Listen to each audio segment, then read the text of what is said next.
please the court, Your Honor. Michael Nestor, Young, Conway, Stargate, and Taylor, on behalf of the debtors. Your Honor, I want to, first of all, I want to thank Your Honor and Chambers, and I think a lot of people who are not here in the court, thank you as well for communicating relative to the hearing today. As I'm sure you know, hearings have a way of making things resolve if they're going to resolve, and that's what happened late Friday and also last night. Okay. So we thank Your Honor and Your Honor's Chambers. My pleasure. Your Honor, we did submit orders, but I don't know if Your Honor had any questions about the orders that we submitted under certification of counsel. We have the DIP, bid procedures, OCP, and then the supplemental wages motion.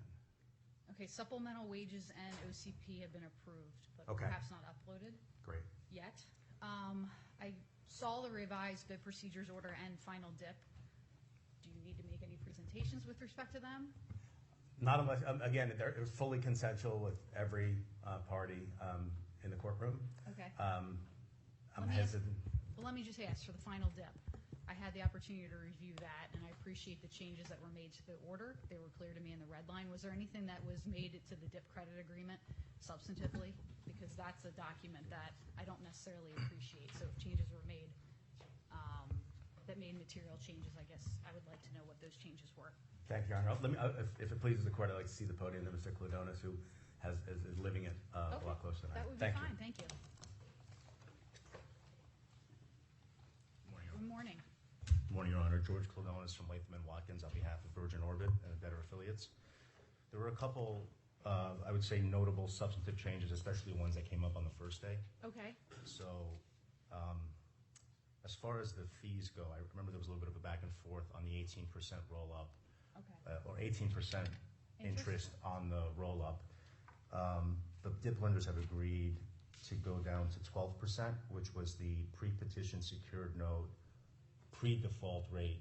Okay. So pre-petition, it was 16%, 12 plus 4. The DIP lenders have agreed to bring it down to 12%. Okay.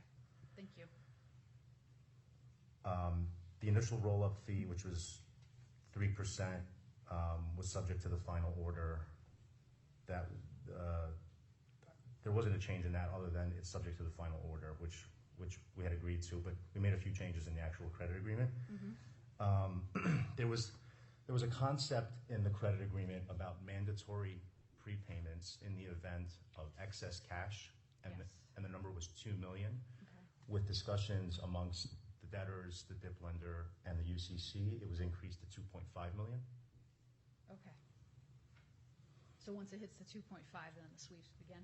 Correct. Okay. So the 3% fee on the rolled up amount is still present? It was not removed? I believe that's right.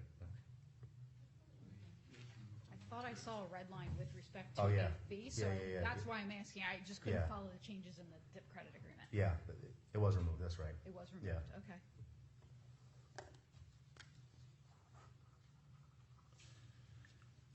And then a couple of the events of default were increased in terms of the thresholds, including the ERISA event liability went from $10,000 to $50,000. Judgments against any credit party were increased from $10,000 to $50,000. Same for foreclosure amounts. And the debtors now have an opportunity to cure any material adverse events. It went from 3 business days to 7 business days. Okay.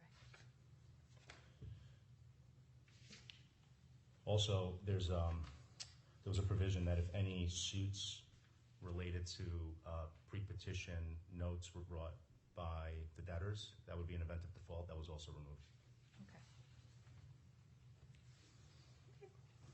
All right. Well, thank you very much. I appreciate that explanation. Does anyone else wish to be heard in connection with entry of the final DIP order?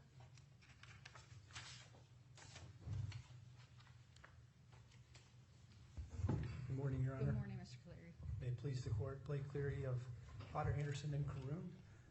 I'm appearing on behalf of the Official Committee of Unsecured Creditors. I'm joined by my colleague, Caitlin Morales, and also from the Hogan Levels firm, Edward McNeely and Catherine Lynn.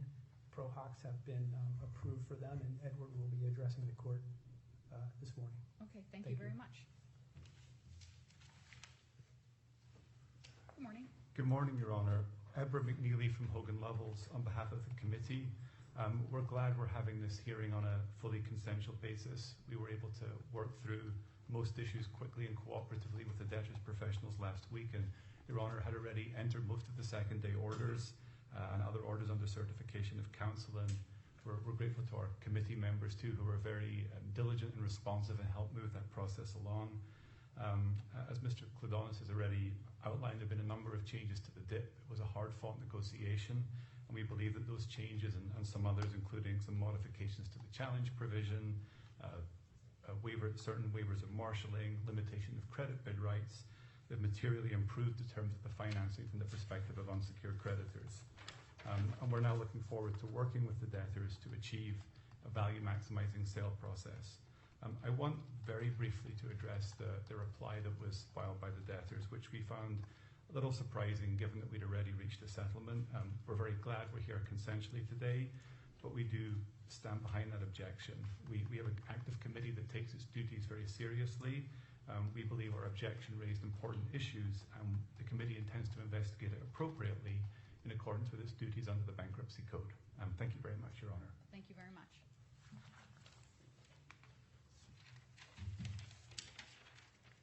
Good morning. Good morning, Your Honor. Brian Resnick of Davis Polk and Wardwell on behalf of the DIP lender. I also wanted to thank Your Honor and thank the debtors and the committee for working together with us on the DIP. I do believe that this is a fair and appropriate DIP facility under the circumstances. Not to litigate these issues, obviously, for another day, but we were sort of equally as surprised by the committee's objection and a lot of the statements therein, and I understand that they have a job to do, but we wholeheartedly disagree with many of the characterizations of the process, and if and when there's a time for it, we'll be before Your Honor on those issues. Okay, thank you. All right, anyone else? Okay, well, I did have the opportunity to review the most recent final order. Thank you for answering my questions. And I have no issues entering the revised form of order as agreed to by all the parties, and I appreciate them working very hard to reach a consensus today. Obviously, the relief is necessary and warranted, and given the agreements by the parties, it's appropriate. So I will go ahead and enter that order after the conclusion of today's hearing. So I think that leaves us with the bid procedures order, which I had ample time to review. I currently have no questions, but I'll ask if anyone wishes to be heard in connection with that relief. No? Okay. I do think there's a missing time in that order. It needs to be revised, I guess, and uploaded for the sale hearing. It's scheduled for May 24th. We have an omnibus hearing already scheduled for 2 p.m. So if you could just have someone change the dates and re-upload the order, that would be great. You don't need to file a certification of counsel for that. Okay, great. Thank you, Honor. All right, thank you very much. I will go ahead and enter that order. I think it's appropriate, and I appreciate all the parties reaching consensus on the terms of the bid procedures and the timeline for the sale. Look forward to seeing you all at the sale hearing, if not before then, on a stalking horse. Well, I hope that there's not a hearing on the stalking horse, so that would mean that it would be contested. But regardless, that's my job. So anyway, I hope it's a value maximizing process, and I look forward to seeing you all at the sale hearing on a good bid. All right, with that, we'll consider this hearing adjourned unless there's anything else we should discuss. Nothing? Okay. Thank you all very much. Thank you.